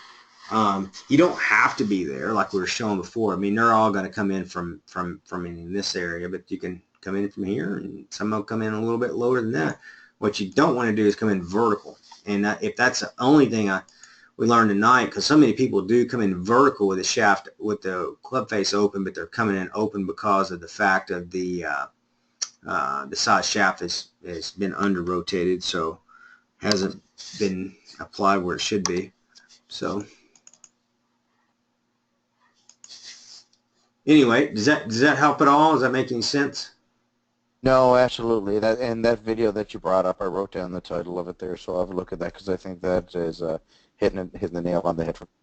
Well, look, this was a good video. I hope they get it in slow motion. JB Holmes. I've been fortunate enough to watch JB play several rounds of golf with Wes, and you know he's one of those that you're talking about that forearm. You know, it may go slower than that here. It doesn't really have to. Here we go. But if you watch him, he's got his own unique backswing. He loads into his right hip. The club kind of gets inside and it goes up and all that. And he gets his thoracic turned and then he comes in. But you can see this is a good one that I like because you can see that right there. You can just see where the pressure's at. The pressure, I'm telling you, the pressure is there with these players. This pressure's not here and it's not there. There's pressure. Don't get me wrong. Wait a minute. There's pressure here. But the efficiency of the pressure is right there in that middle lead side of the shaft. And so when I break this down and let it go, it applies a boom. You can just see it. It's like snaps right in, and then you can see that efficiency of that lead arm. Now again, on our videos, now not everybody does this. I'm not saying everybody on the tour does this, but if you watch where we talk about, if you take this lead, that's not a good line. Hold on here. If you take a line and draw it on the inside of the arm from the side of the shaft through impact, you're going to see that right there. With most of the elite ball strikers, it's not going to be like most people think. Oh, they gotta have the hands. Whoops. They gotta have the hands way over here like that. They think that, and then the head's got to be back here, or they gotta have the head, or like most of them are. The handle's back here and they're casting the club forward. Either one of those are a no-go. And there's players that are in between some of this, but they don't really get too far away from that. And that's, to me, that's like perfect to me for what we like. Now, there's still things with downswing that can change some of that and all that, but that's just a really efficient, that's a true release right there, in my opinion. That's kind of what we're talking about. That's those muscles we're talking about, the radial and ulnar, that are just stabilizing that whole package right there. I shouldn't call it package. I'm the worst one to say that. It should be just talking about what they really are, the muscle groups. But I think everybody gets what I'm saying. So, and we'll take a look. Did that answer all the questions there, Jeff? Or is there more? I mean, because we've got, like I said, I'll be glad to go on. I just don't know that I answered everything. I know we were talking about that, but I don't know that I answered everything that you needed. No, you did, absolutely. All right. The biggest thing is looking at it in your own swing, and you need just put it in slow motion and look at it. I would shoot at everything at hip high now, and when I say this, everybody's going to laugh because I shoot everything from the ground. There's a reason why I do that. It's more, but like really, you should shoot at the belt buckle. Your camera should be at that level, at the belt buckle face on, and you should shoot at the belt buckle on the down the line. It's very. I don't think it's like 100% important. I just think it would be more efficient. It's better if you shoot your swing, especially if you're sending it to me, because when you shoot it, I need it to be at the belt buckle level on both sides, because then you'll start to see a little bit more of what's really going on. When you shoot it at the ground, like I always shoot it from the ground up, and there's a reason why I do that, so I can talk into the camera. It's a little easier. I can kind of see what I'm doing and those things. But as far as efficiency, I believe shooting at the hip level, you're going to talk about like the best instructors in the world. They shoot from that level, and doesn't mean that they shoot at it because they're the best. They shoot at it because they know it, they get a better look. And I think that if you're sending videos in and you're looking at it yourself, that would be very important in my opinion. So,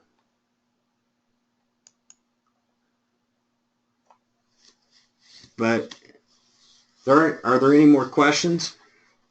You got plenty of time, so there's no rush. Glenn, you on there?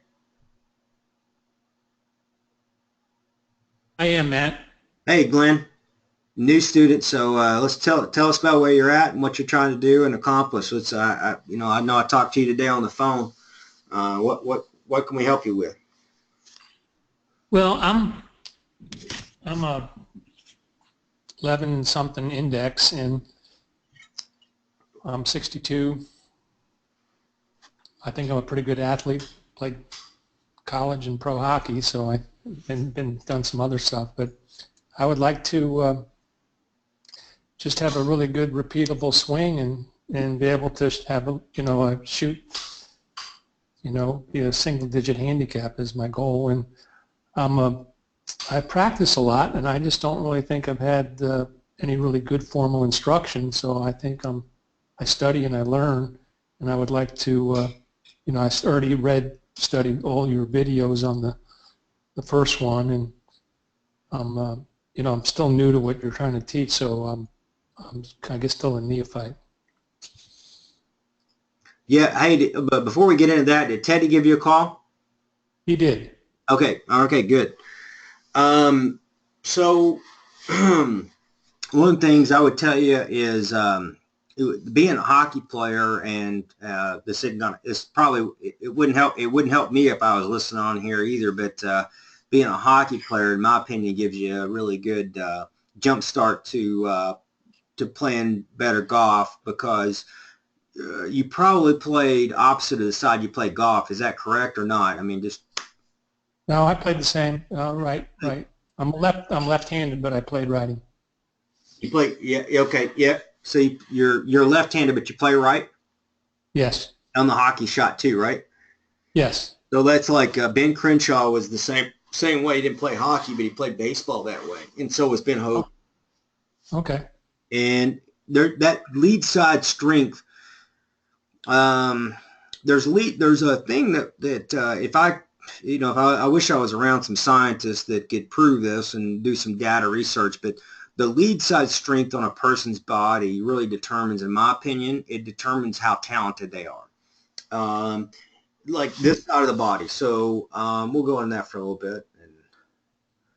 But like when you set up and all this stuff, this side of the body, and I'm not saying it's a left-sided game or right-sided game. I will never say that. I think it's a bilateral game. But this side of the body, I don't care what side you set up on, if that's your lead side, all those muscles are determine how you look, how talented you look, and how talented you probably are when you swing.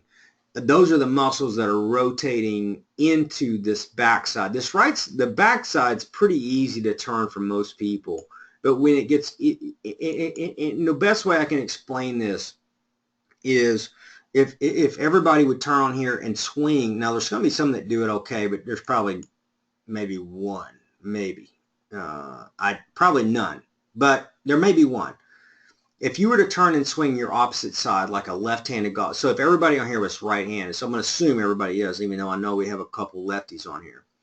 But if everybody was to turn and swing with a golf club, the opposite side, where they would feel really awkward if they could scan their body and really feel it would be on this lead side. They would feel like, oh, it just collapses and the club's not right and everything's just like there's just no way they could hit the ball. The only reason why they feel like they can't hit the ball is because this lead side is not dominant. And so with hockey, what makes them great, a lot of times it's usually they play the opposite way than in hockey. And you can correct me if I'm wrong here at any time, but typically the hockey players I've been around, they're phenomenal golfers. Like it's the easiest transfer sport in the game, but they play the opposite of the way they play. They strike the puck typically, usually opposite of the way they play golf. And so they develop that coordination on the back, on that lead side. whatever that side that may be. There's like in Canada, I believe it's like 50% of the golfers are left-handed.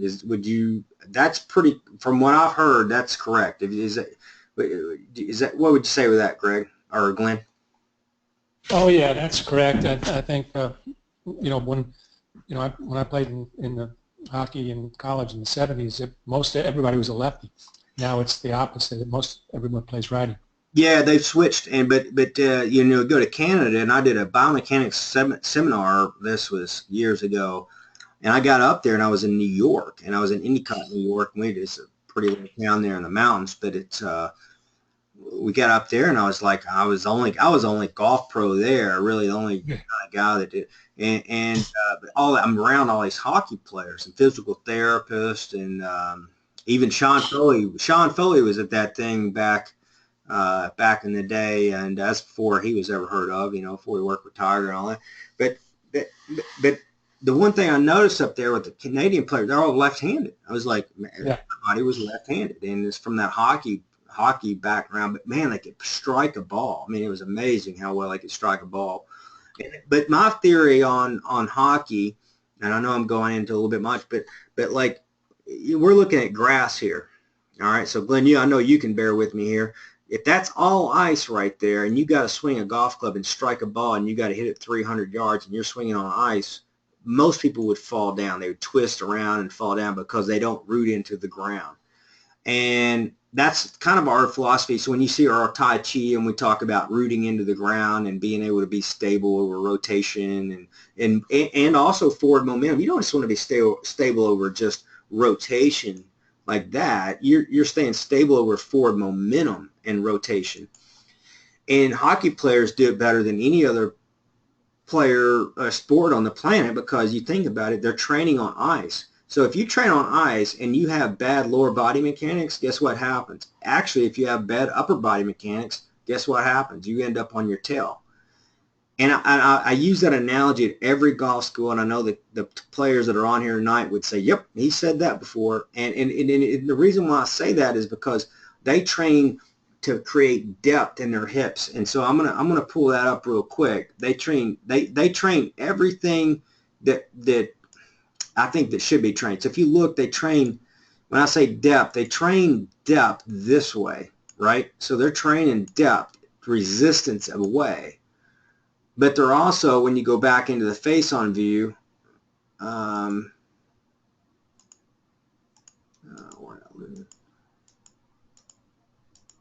amazing. All right. So then, but even though, so they've got the depth in the backside, but then they have the resistance in the feet down into the ground on this side. In every single school, I always have that referral because I think hockey players have the best lower body mechanics and sometimes upper body mechanics in the game. And if you look at the history of hockey play, it's a #1 crossover sport into golf. So when I say that, everybody thinks it's tennis and baseball. That's the first thing everybody says. And I'm going to tell you, I worked with 1,000 baseball players plus and tennis players as well. And their body mechanics are usually terrible because they're playing from a horizontal sport. The best transfer sport that I've ever seen into golf is without a doubt hockey, because they get penalized if they have bad lower body mechanics, and guess what? They still have to strike down on the ball and drive it, the angles or the trajectory, and I'm sure Glenn can vouch for all this, that they need to drive it on. And so they have better hand-eye timing, and that's the timing we talk about. So I'm glad that you're on here, Glenn, to visit about that. But now we got to get into, it's going to help you. And so if you can send a swing in, Glenn, face on and down the line next week, just, slow motion. Slow motion's much better. That'd be fantastic to see kind of where you're at. I would think there's probably a lot of good, but I know we need to clean it up because you're 11. So. Yeah, I'd love to. Where do I send it? Just to just send it just eliteGolfing@gmail.com, and I don't know if I sent that to you when we talked earlier today, but it's eliteGolfing@gmail.com. Okay, next. You tell, or you can just tell Teddy to Teddy will give you my email if you can't remember that or whatever. Just he'll give it to you.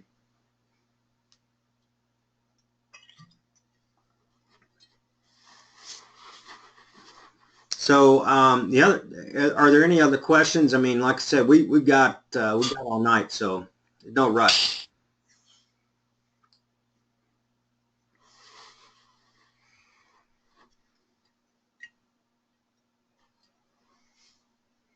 Dave Williams. What's up, David? Not much. You mentioned earlier something about a Justin Rose drill. I don't know if you actually showed it. The lower body torquing. Is there like you got a demonstration of that somewhere or? No, I don't think I do right now. Hang tight. Let's see if I can find one on here. And you're gonna laugh because I have to pull it up off of YouTube because we have it like and Teddy, he's on. I don't know if Teddy's on here or not, but Teddy teaches this. Teddy knows the system probably at this point better than I do. But like I will say this is that that drill. I call it the Justin Rose drill because I copied it off of him, and it was just like the results we had off of it were just phenomenal. And I'm not saying everybody should swing like Justin Rose because, one, you can't do it or you would do it. I'm just saying it's a drill that would make whatever style of swing you have really kind of come together. And it's a phenomenal drill. I mean, I'm going to try to find one. I've never tried to look it up on video. I saw him.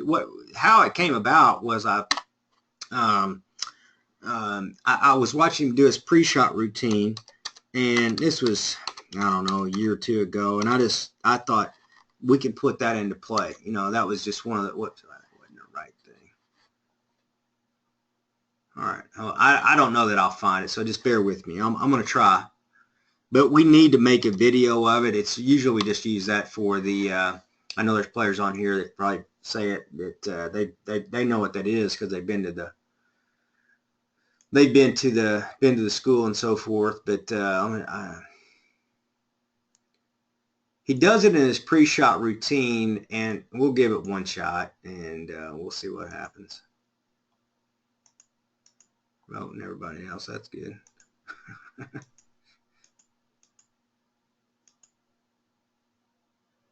That would be a good routine right there. I don't know that we're going to have it on there, unfortunately.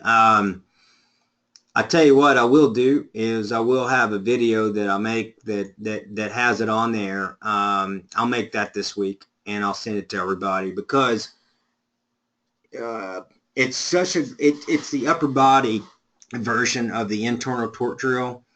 And like I said, I just strictly copied it 100% from watching him. I hadn't talked to him any about it or anything. I've met Justin Rose before, but I've never, hell, the time I met him, he wasn't even doing that drill. But when he started doing that pre-shot routine, it just caught me off guard, and I thought that's something we can put into play. And as soon as I did put it into play with what we do over our lower body, it was amazing, the results. It was like it was definitely an ingredient that we didn't have, and it was something that we needed, and it's amazing. So I will put that into play for video, and I'll send it just to you guys. It won't be a public video. Excellent, Matt. Thanks. You bet.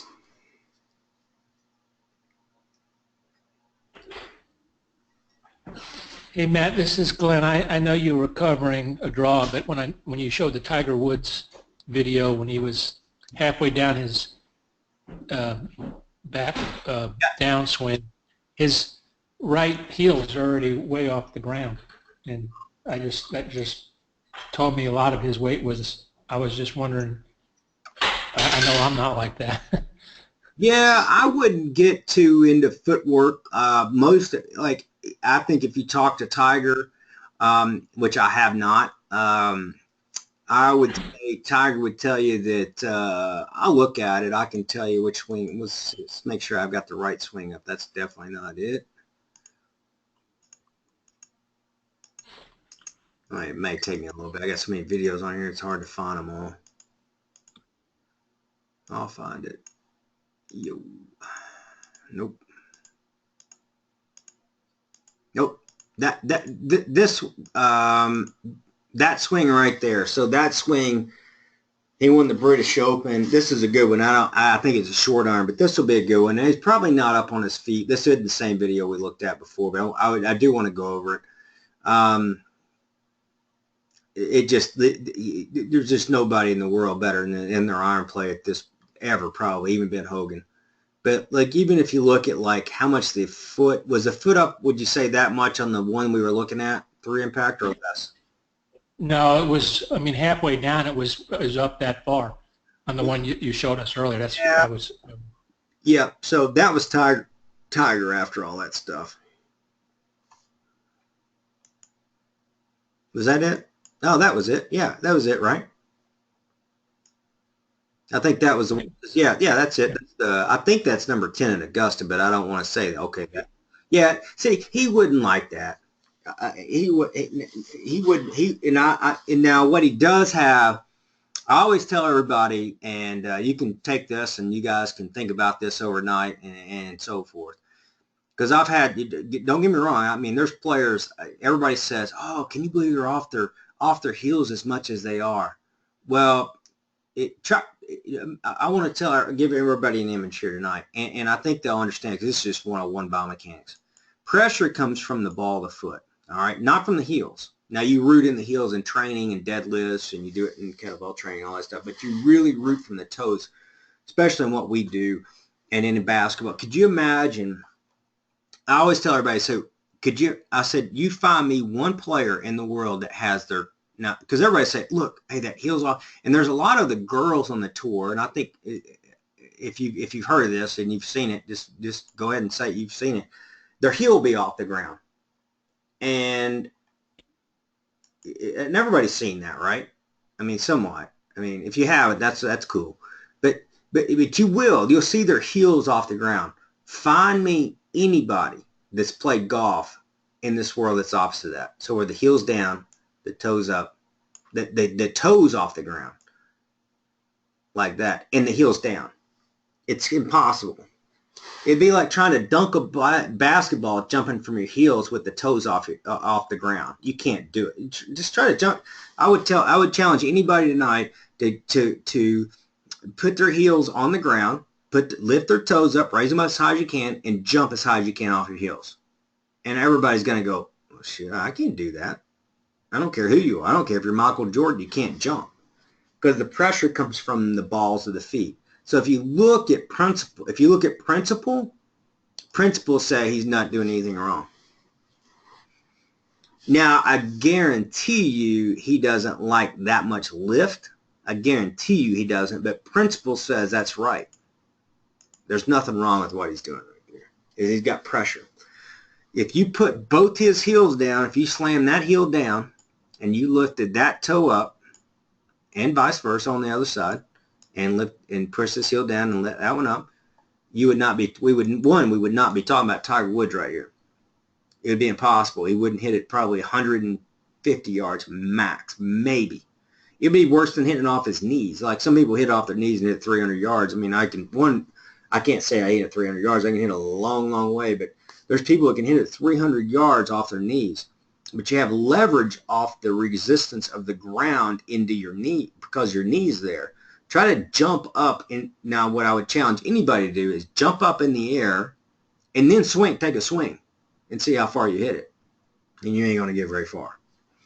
And the same goes with the toes. Principle-wise, what he's doing here is not inefficient. I guarantee you he wishes that this heel was down a little bit and probably rolled angular in a little bit more.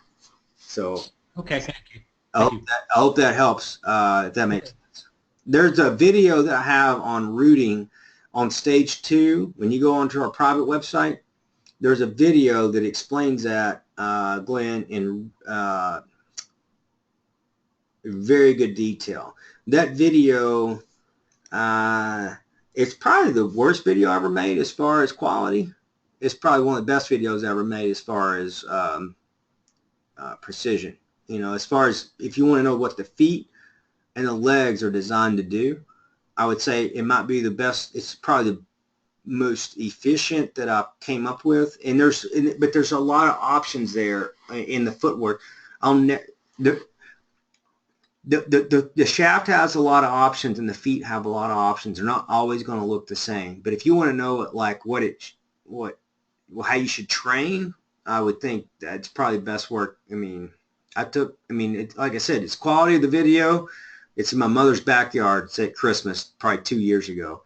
As far as like efficiency of the video, I hope you can find something. If you find something better, let me know, because I don't know that you will. It goes into, because it's not just about golf. It goes into the Tai Chi, the internal arts, how to root, where the pressure comes from the lead side of the foot, from the back side of the foot, and how to do what we're talking about. And it also talks about like the pressure of the feet, the top parts of the feet, which are the balls of the feet, and then the inefficiency part of the heels, because they can spin. Heels can spin, toes won't. So, and if you get too dominant on it goes on and on. I would tell you to study that video, and I think you'll find a lot of good things. There's some also things in that video that have they're not exact, because there's some styles within, but like as far as a baseline for the footwork and like rooting, I think you'll find a lot of your answers there.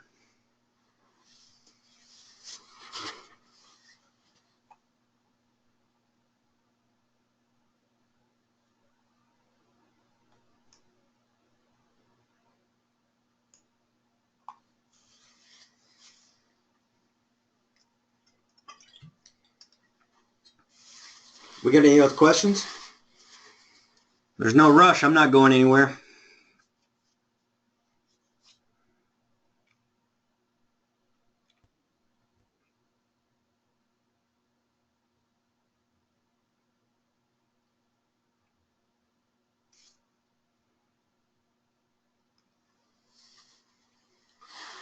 So, like I always say, like, you try to send in videos if you can of your swing. And I know it's this time of year, so you can always, don't be afraid to send it in with a fitness relative to what we teach on the website. And putting, I wish we had more. We got a lot of players on here, and I know it's one of those things everybody wants to look at the full swing, and that's cool with me. That's fine. If you want me to analyze your two-hand swing in kettlebells, your deadlift, if you want overhead press, I mean, if you want to do the figure eight, I mean, it could be the putting, it could be the chipping, it could be pitching, bunker. I'll analyze it, just have to see it. Because one thing that's the hardest thing to do in this world is to communicate when you don't have a visual. And so, like, I do need the visuals, so whoever can send it in, or if you say, I would like you to analyze, I don't care who you tell me to analyze. It doesn't matter. I mean, if you want me to analyze a swing, I don't care what player it is. I need to be on the PGA or LPGA tour, or I'm not going to waste my time or breath. But if you want me to analyze a swing, I'll be glad to do that on the webinar as well. If you don't want to send in your own swing. But personally, in my opinion, if it was me in this program, I would definitely I'd definitely send in my own swing. And I would send it in slow motion from face on hip height and from down the line hip height. While we're on here talking about that, I will say this. It's like if you look at just this swing right here, the swing is, I can't draw on it right now. There we go. If you look at like where the camera is, it's really in this area. And it's not, if you look, it's not on the ball line necessarily, it's right in the middle. So when you shoot, and that's a great angle to shoot a video from, about hip height across, and then right in between the ball and the body. That's always a good, it doesn't have to be perfect. We can make it work no matter what you shoot, but that always makes my job much easier. And again, it's all about education and so forth. And this time of year, we're going to start transferring into fitness. We talked about the fade. We talked about the draw, probably everything in between.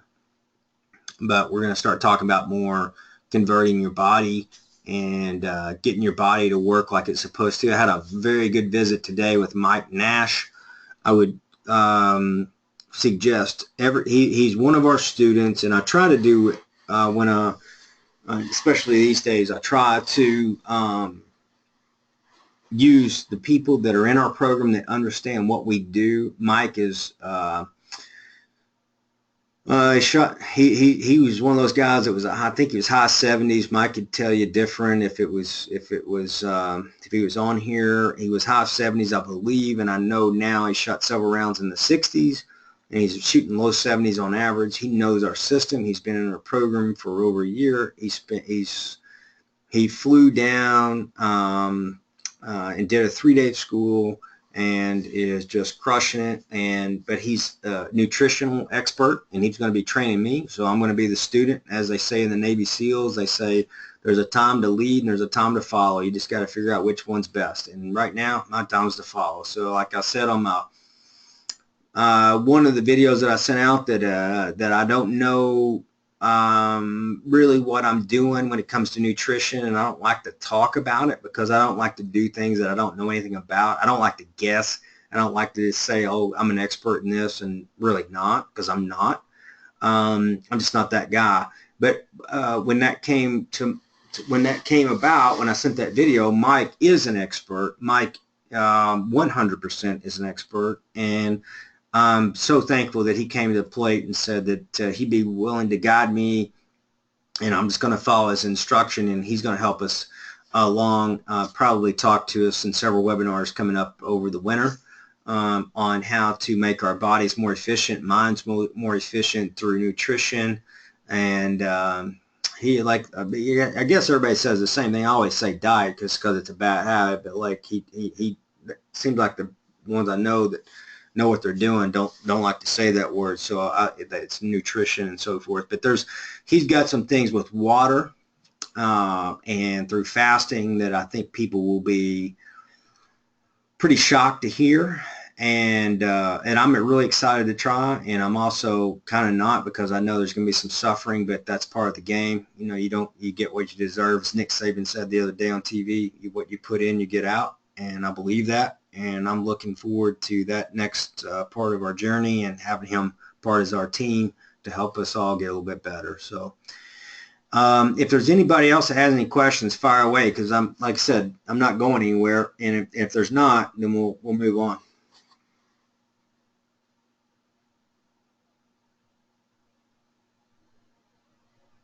All right. I hope everybody has a great night. I'm going to record, this video is recorded, which thank goodness. And I'll send that out tonight. You'll probably have it by the morning. And the next, we're going to definitely do next Tuesday for our next video. And I might be able to get Mike on. Mike will, because I think he's in the United Kingdom. It's his time's a lot, where he's at's a lot different, so we might have to do an earlier session for him, but like I said, it's always recorded, and if that's the case, we'll do that. And but I hope everybody has a great night and has a great week and weekend, and I look forward to seeing everybody next Tuesday. And thank you so much for being a part of our program, and looking forward to these holidays coming up as well. Great. Thanks, Matt. Everybody have a great night. Thank you very much for tuning in. Thanks, Matt. Thank you.